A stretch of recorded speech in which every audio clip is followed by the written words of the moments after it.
guys, good morning, all of my subscriber everywhere.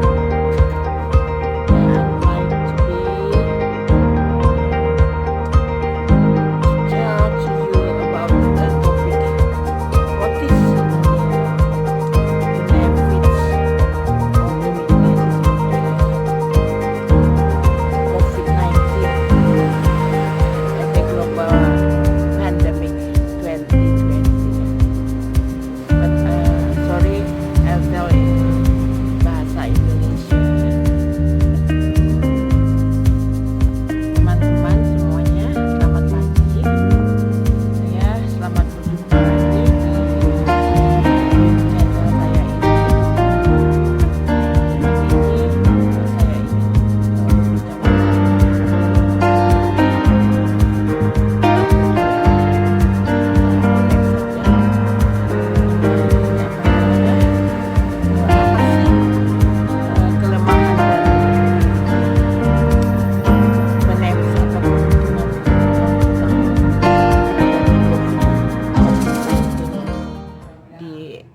di era pandemik 2020 ini ya. Ya tentu saja kalau kita lihat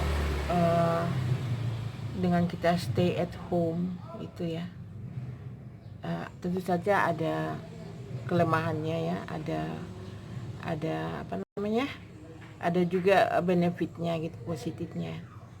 Ya kelemahannya tentu saja yang tadinya kita biasa bebas kesana kemari ya, nah sekarang kita terkungkung ya, jadi pikiran kita itu tidak terbuka gitu wawasannya ya, sempit gitu ya.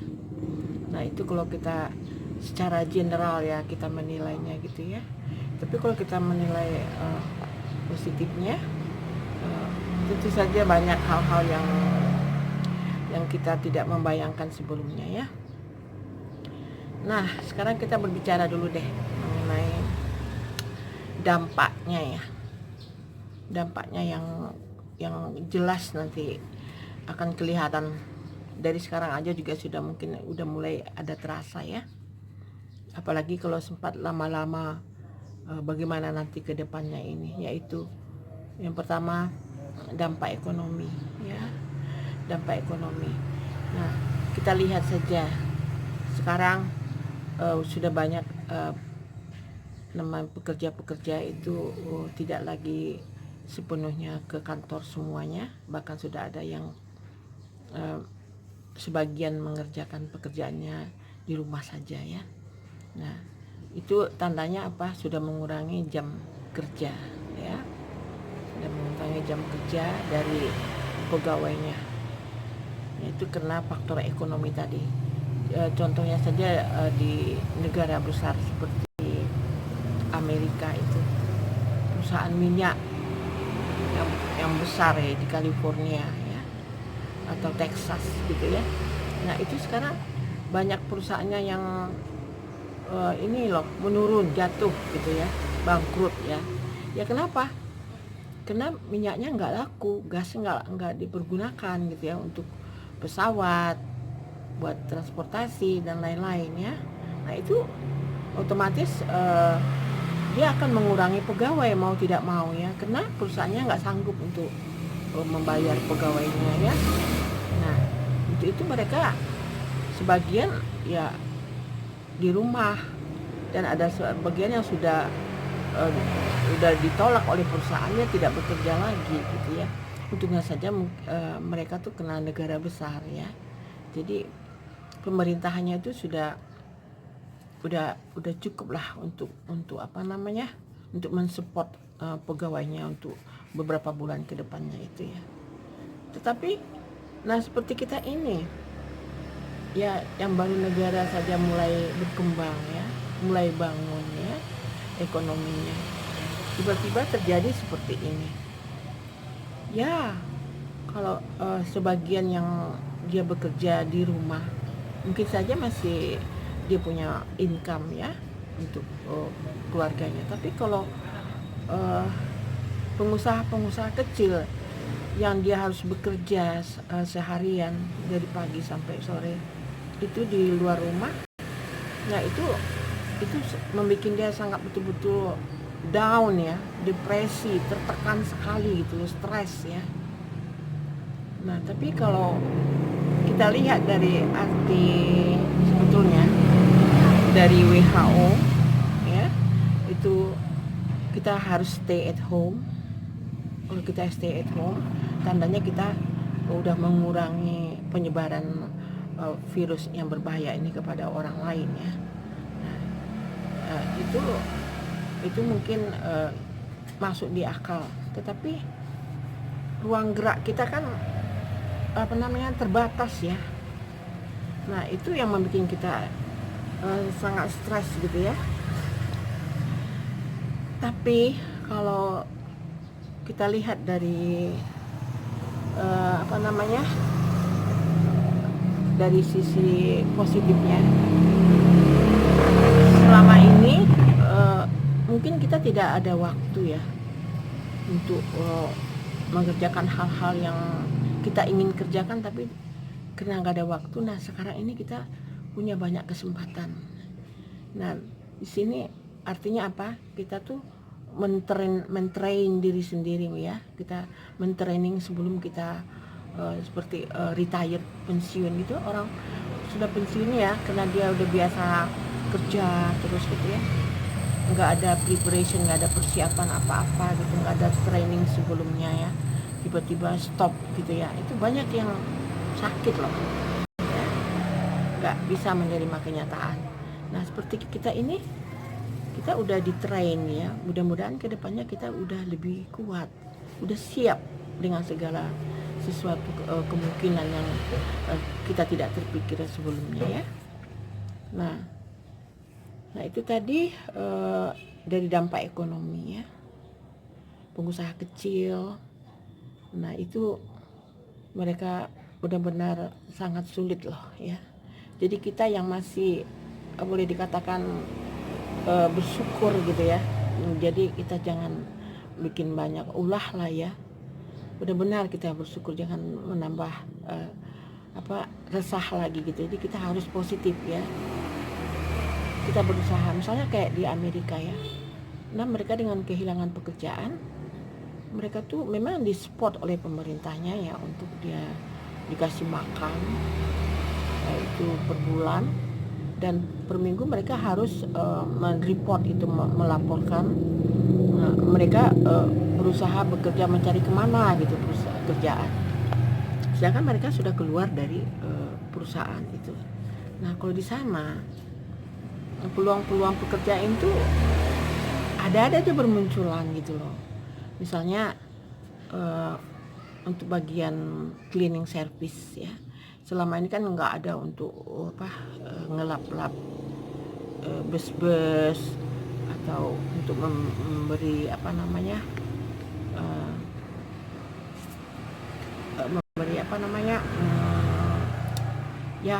alat-alat ini semuanya kebersihan gitu. Nah itu sekarang kita kalau kita apply itu, kita kemungkinan besar kan diterima ya. Nah untuk kebersihan ya, atau kalau di sana kan namanya grocery itu yang jual-jual makanan.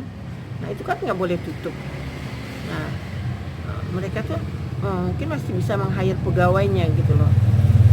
Jadi kalau kita di sini, kita ini kan dibatasi sekali ya interaksi kita dengan orang lain. Jadi kita tidak bisa bersosialisasi seperti biasanya lagi. Nah sekarang ini kita dengan memakai online, sebetulnya bisnisnya itu terselubung ya, kita dengan online. Tetapi kita masih nggak usah khawatir. Kita kalau namanya bahan makanan itu harus tersedia dan disiapkan oleh pemerintah gitu ya. Jadi walaupun kita men-lockdown tiap-tiap provinsi gitu, tapi itu pasti ada ya kalau untuk mensupport konsumsi makanannya. Jadi nggak usah khawatir ya, kita tidak makan. Cuman kalau selama ini barangkali otonomi daerah berjalan, mereka tuh sudah terbiasa dengan membereskan ekonomi provinsinya masing-masing dengan cara bagaimana ya. Nah sekarang ini karena semuanya sekarang masih kita bertitik tolak ke pusat ya, dikatakan ya. Tapi dengan kondisi seperti ini, kita sudah mulai memikirkan ya harus dikasih peraturan sendiri, harus dikasih kepercayaan sendiri kepada provinsi gitu ya. Jadi sehingga mereka tuh yang lebih tahu bagaimana sih kondisi daerahnya itu di sana gitu. Nah, usaha apa yang mereka bisa untuk menghidupkan perekonomiannya walaupun itu kecil-kecilan gitu ya. Nah, jadi seperti itu California. Nah, itu state-nya paling besar itu di Amerika ya, Texas itu.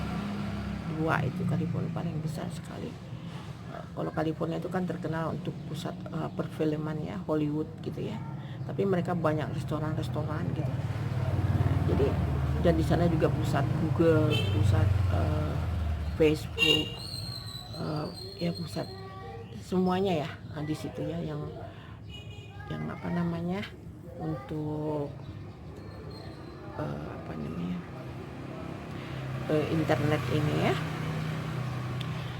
Jadi kita di Indonesia ini ya karena kita memang negara agraris ya, kita usahakan gitu supaya kita bisa selalu makan nasi gitu ya, sayur mayur, buah-buahan, itu kita galakkan kembali ya. Tanah kita sangat subur, jadi walaupun tidak ada daerah pertanian misalnya seperti di Jakarta perkotaan begini ya. Nah kita bisa loh dengan membeli tanah, pupuk di pot-pot ya, kita bikin sendiri, kita tanam ya, insya Allah menghasilkan kok. Paling tidaknya ya ada, kita lebih trigger gitu ya untuk bisa lebih tough gitu, lebih kita berusaha ya, bagaimana itu enak loh yang hasil sendiri itu ya. Nah itu jadi yang apalagi yang ingin kita bahas tadi itu yaitu mengenai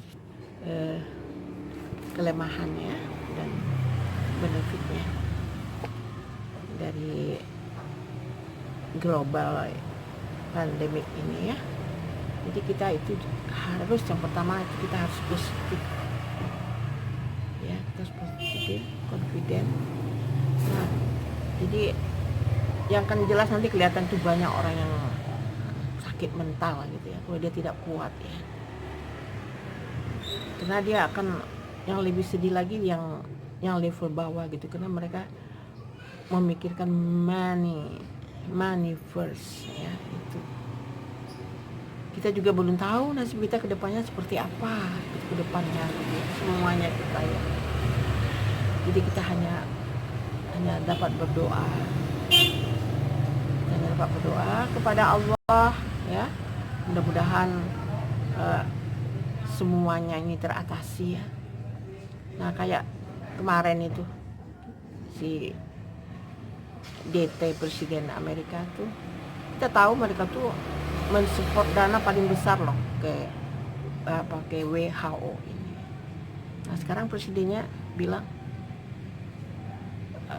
mereka begitu safe ya, kalau Amerika itu kita tahu mereka. Tetapi kenapa paling banyak di sana yang kena virus ini ya, dan korbannya juga paling banyak. Nah itu sepertinya si presidennya itu mengatakan bahwa data sebenarnya itu nggak benar gitu loh. Nah, saya ya secara logika kita percaya dong, masa negara yang susah gitu tapi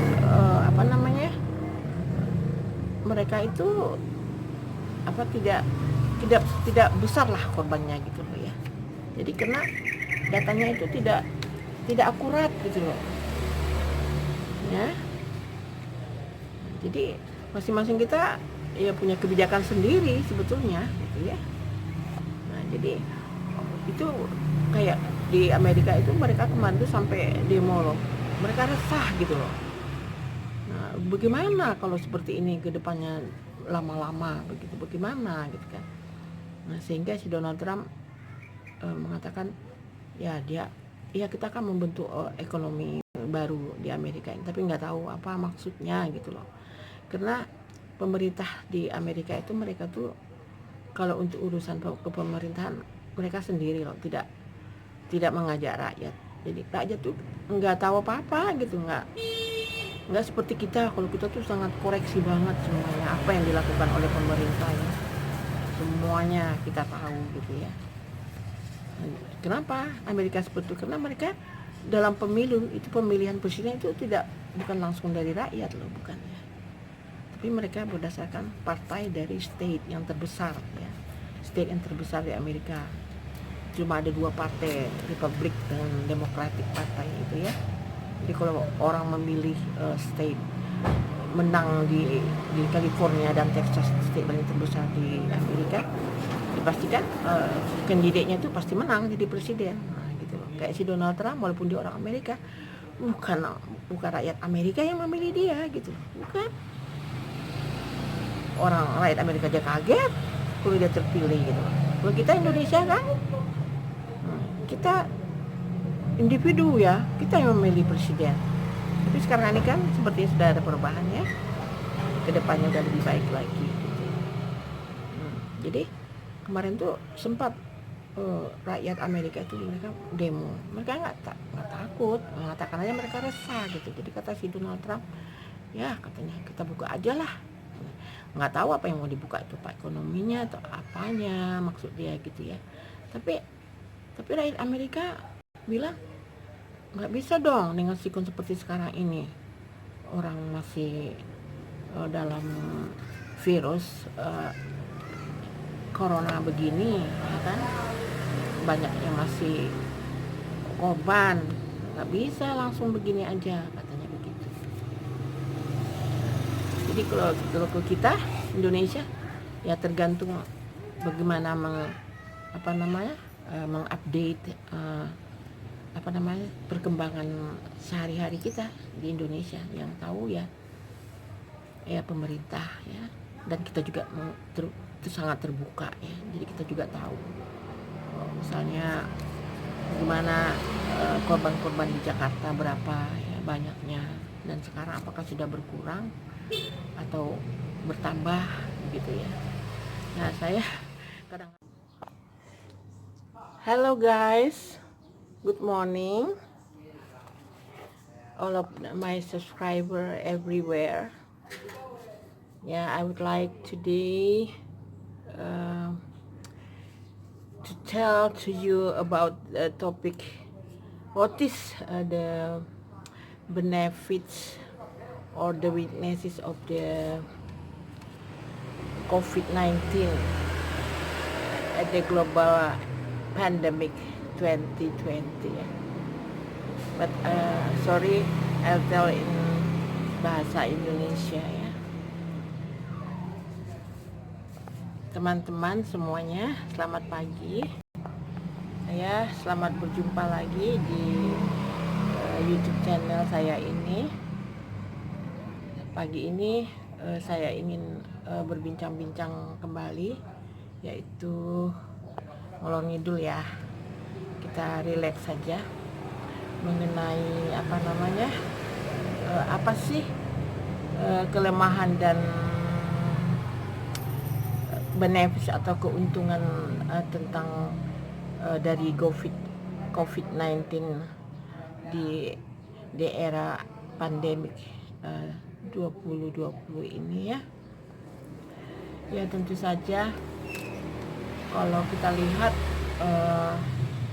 dengan kita stay at home itu ya, tentu saja ada kelemahannya ya, ada juga benefitnya gitu, positifnya ya. Kelemahannya tentu saja yang tadinya kita biasa bebas kesana kemari ya, nah sekarang kita terkungkung ya. Jadi pikiran kita itu tidak terbuka gitu wawasannya ya, sempit gitu ya. Nah itu kalau kita secara general ya kita menilainya gitu ya.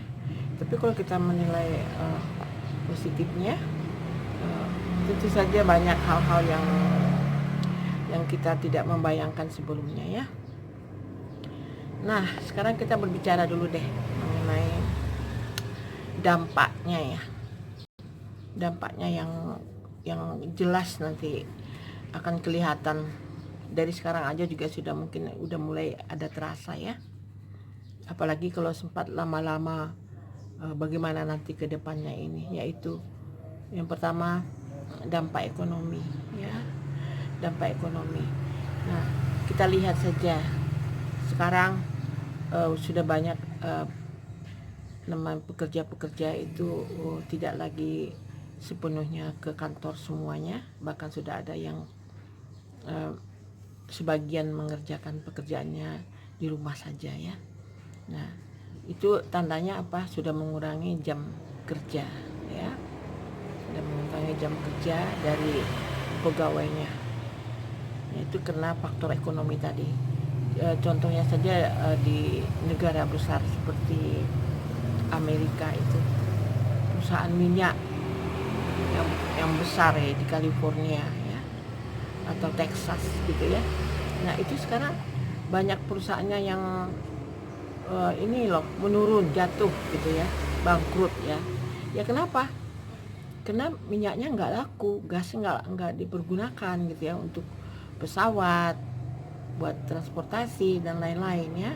Nah itu otomatis dia akan mengurangi pegawai mau tidak mau ya, karena perusahaannya nggak sanggup untuk membayar pegawainya ya. Nah itu mereka sebagian ya di rumah, dan ada sebagian yang sudah ditolak oleh perusahaannya, tidak bekerja lagi gitu ya. Untungnya saja mereka tuh kena negara besar ya, jadi pemerintahannya itu udah cukup lah untuk apa namanya, untuk mensupport pegawainya untuk beberapa bulan ke depannya itu ya. Tetapi nah seperti kita ini ya, yang baru negara saja mulai berkembang ya, mulai bangun ya ekonominya, tiba-tiba terjadi seperti ini ya. Kalau sebagian yang dia bekerja di rumah mungkin saja masih dia punya income ya untuk keluarganya, tapi kalau pengusaha-pengusaha kecil yang dia harus bekerja seharian dari pagi sampai sore itu di luar rumah, nah itu membuat dia sangat betul-betul down ya, depresi, tertekan sekali gitu, stres ya. Nah tapi kalau kita lihat dari arti sebetulnya dari WHO ya, itu kita harus stay at home. Kalau kita stay at home, tandanya kita udah mengurangi penyebaran virus yang berbahaya ini kepada orang lain ya. Nah, itu mungkin masuk di akal, tetapi ruang gerak kita kan terbatas ya. Nah itu yang membuat kita sangat stres gitu ya. Tapi kalau kita lihat dari dari sisi positifnya,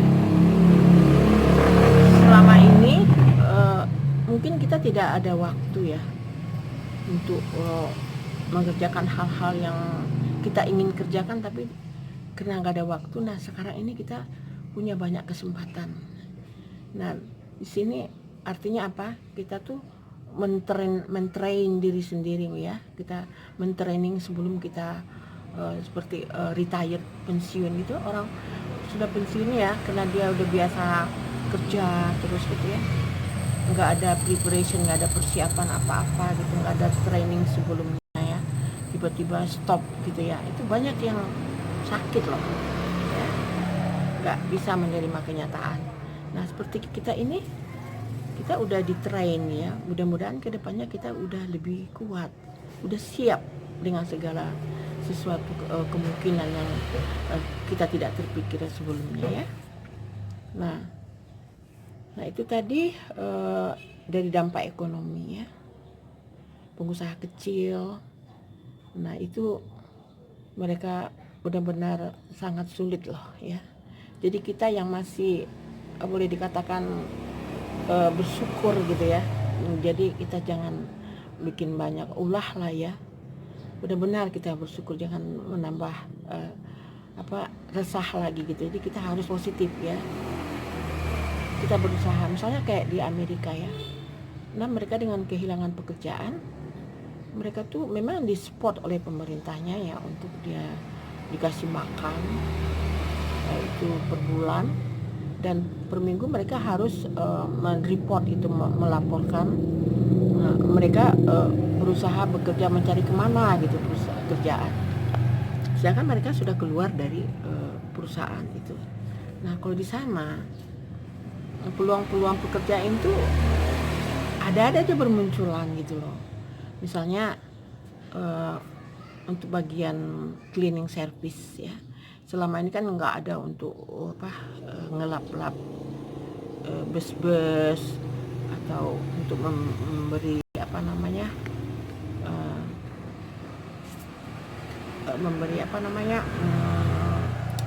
ya alat-alat ini semuanya kebersihan gitu. Nah itu sekarang kalau kita apply itu kita kemungkinan besar kan diterima ya. Nah untuk kebersihan ya, atau kalau di sana kan namanya grocery itu yang jual-jual makanan. Nah itu kan nggak boleh tutup. Nah mereka tuh mungkin masih bisa meng-hire pegawainya gitu loh. Jadi kalau kita di sini, kita ini kan dibatasi sekali ya interaksi kita dengan orang lain. Jadi kita tidak bisa bersosialisasi seperti biasanya lagi. Nah sekarang ini kita dengan memakai online, sebetulnya bisnisnya itu terselubung ya, kita dengan online. Tetapi kita masih nggak usah khawatir, kita kalau namanya bahan makanan itu harus tersedia dan disiapkan oleh pemerintah gitu ya. Jadi walaupun kita men-lockdown tiap-tiap provinsi gitu, tapi itu pasti ada ya kalau untuk mensupport konsumsi makanannya. Jadi nggak usah khawatir ya, kita tidak makan.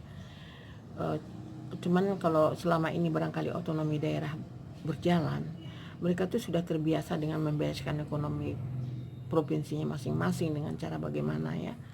Nah sekarang ini karena semuanya sekarang masih kita bertitik tolak ke pusat ya, boleh dikatakan ya.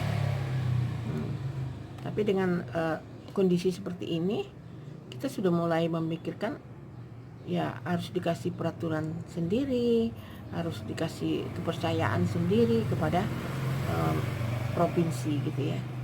Jadi sehingga mereka tuh yang lebih tahu bagaimana sih kondisi daerahnya itu di sana gitu. Nah, usaha apa yang mereka bisa untuk menghidupkan perekonomiannya walaupun itu kecil-kecilan gitu ya. Nah, jadi seperti itu California. Nah, itu state-nya paling besar itu di Amerika ya, Texas itu. Dua itu California paling besar sekali. Kalau California itu kan terkenal untuk pusat perfilman ya, Hollywood gitu ya. Tapi mereka banyak restoran-restoran gitu. Jadi dan di sana juga pusat Google, pusat Facebook, ya pusat semuanya ya. Nah, di situ ya yang untuk internet ini ya. Jadi kita di Indonesia ini ya, karena kita memang negara agraris ya, kita usahakan gitu supaya kita bisa selalu makan nasi gitu ya, sayur mayur, buah-buahan. Itu kita galakkan kembali ya. Tanah kita sangat subur. Jadi walaupun tidak ada daerah pertanian, misalnya seperti di Jakarta perkotaan begini ya. Nah kita bisa loh dengan membeli tanah, pupuk di pot-pot ya, kita bikin sendiri, kita tanam ya, insya Allah menghasilkan kok. Paling tidaknya ya ada, kita lebih trigger gitu ya untuk bisa lebih tough gitu, lebih kita berusaha ya, bagaimana itu enak loh yang hasil sendiri itu ya. Nah itu jadi yang apalagi yang ingin kita bahas tadi itu yaitu mengenai kelemahannya dan benefitnya dari global pandemic ini ya. Jadi kita itu harus, yang pertama itu kita harus positif ya, kita harus positif, confident. Nah jadi yang akan jelas nanti kelihatan tuh banyak orang yang sakit mental gitu ya, kalau dia tidak kuat ya, karena dia akan, yang lebih sedih lagi yang level bawah gitu, karena mereka memikirkan money first ya. Itu kita juga belum tahu nasib kita ke depannya seperti apa ke depannya gitu ya, semuanya kita ya. Jadi kita hanya dapat berdoa, kepada Allah ya, mudah-mudahan semuanya ini teratasi ya. Nah kayak kemarin itu si DT Presiden Amerika tuh, kita tahu mereka tuh mensupport dana paling besar loh ke WHO ini. Nah sekarang presidennya bilang mereka begitu safe ya, kalau Amerika itu kita tahu mereka. Tetapi kenapa paling banyak di sana yang kena virus ini ya, dan korbannya juga paling banyak. Nah itu sepertinya si presidennya itu mengatakan bahwa data sebenarnya itu nggak benar gitu loh. Nah, saya ya secara logika kita percaya dong, masa negara yang susah gitu tapi mereka itu tidak besar lah korbannya gitu loh ya. Jadi karena datanya itu tidak akurat gitu loh ya. Jadi masing-masing kita ya punya kebijakan sendiri sebetulnya gitu ya. Nah jadi itu kayak di Amerika itu, mereka kemarin tuh sampai demo loh, mereka resah gitu loh.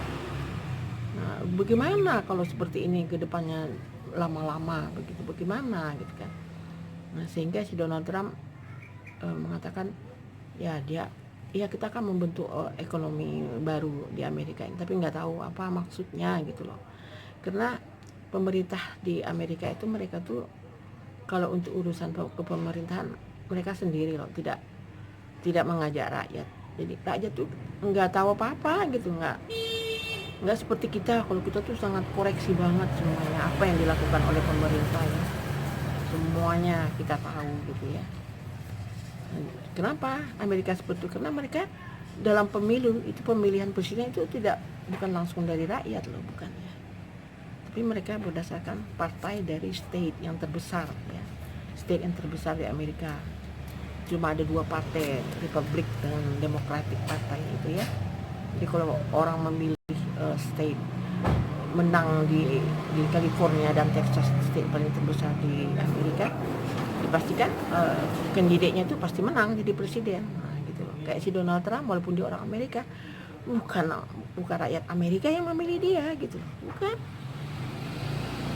Orang rakyat Amerika aja kaget kalau dia terpilih gitu. Kalau kita Indonesia kan, kita individu ya, kita yang memilih presiden. Tapi sekarang ini kan sepertinya sudah ada perubahan ya, kedepannya udah lebih baik lagi gitu. Jadi kemarin tuh sempat rakyat Amerika itu mereka demo, mereka nggak takut, mengatakan aja mereka resah gitu. Jadi kata si Donald Trump, ya katanya kita buka aja lah, nggak tahu apa yang mau dibuka itu, Pak, ekonominya atau apanya maksud dia gitu ya. Tapi rakyat Amerika bilang nggak bisa dong dengan sikon seperti sekarang ini, orang masih dalam virus corona begini ya kan, banyak yang masih korban, nggak bisa langsung begini aja katanya begitu. Jadi kalau kita Indonesia ya tergantung bagaimana mengupdate perkembangan sehari-hari kita di Indonesia. Yang tahu ya pemerintah ya, dan kita juga sangat terbuka ya, jadi kita juga tahu misalnya gimana korban-korban di Jakarta berapa ya banyaknya, dan sekarang apakah sudah berkurang atau bertambah gitu ya. Nah, saya kadang